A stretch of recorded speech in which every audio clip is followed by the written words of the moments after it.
এই মাসিটা চিরুনিটা উঠাইলো। উঠানোর সময় মুখ ফসকে হঠাৎ করে বলে ফেলছে বিসমিল্লাহ।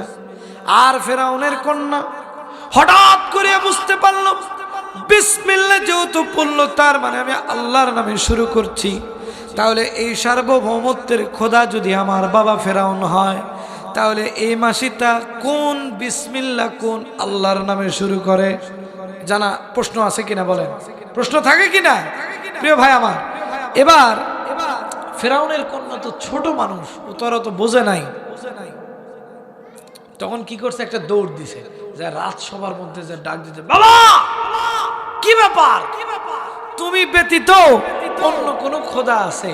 এবার তো ফেরাউন বলতেছে কি ব্যাপার, আমি ব্যতীত অন্য কোন খোদা তোমারে কে বললো?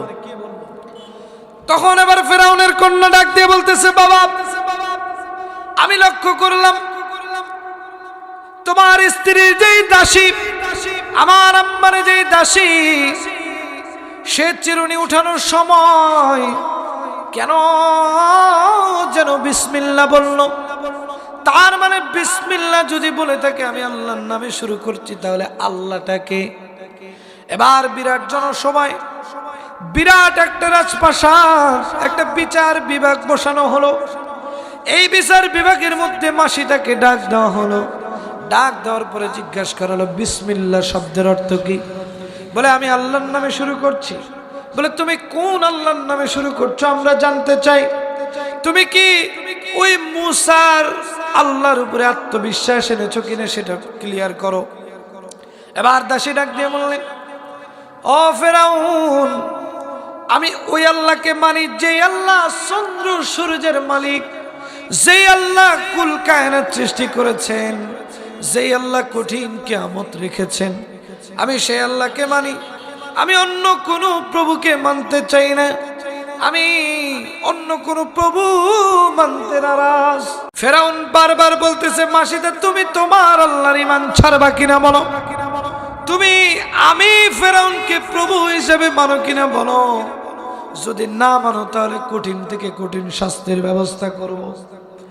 এবার সেই মাসিটা ডাক দিয়ে বললেন, ও ফেরাউন, তুমি শুধু দুনিয়ার শাস্তি নয়, দুনিয়ার শাস্তি দেওয়ার মালিক তুমি ফেরাউন, কিন্তু আমার আল্লাহ যদি চায় তাহলে দুনিয়াতেও আমাকে রক্ষা করবে, আখিরাতেও রক্ষা করবে। কথা বলেন ঠিক কিনা প্রিয় ভাই আমার?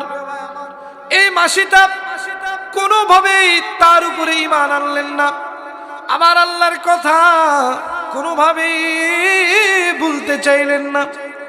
বারবার বারবার বলতেছেন, আমি ঈমান এনেছি লা ইলাহা ইল্লাল্লাহ, আল্লাহর উপরে যেহেতু ঈমান এনেছি, যদি আমাকে মৃত্যুদণ্ড দিয়ে দেওয়া হয় কোনো সমস্যা নাই, আমি প্রস্তুত।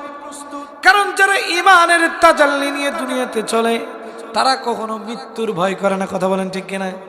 আপনারা গত 16 বছরে দেখেছেন অনেক উলামা একরাম, তাদেরকে প্রস্তাব দেওয়া হয়েছে আমেরিকায় বাড়ি দেওয়া হবে, গাড়ি দেওয়া হবে, কত কি দেওয়া হবে, কিন্তু তারা কোরআনের খাদেম হিসেবে নিজেদের জীবনকে ফাঁসির রশিতে বিলায় দিয়েছে।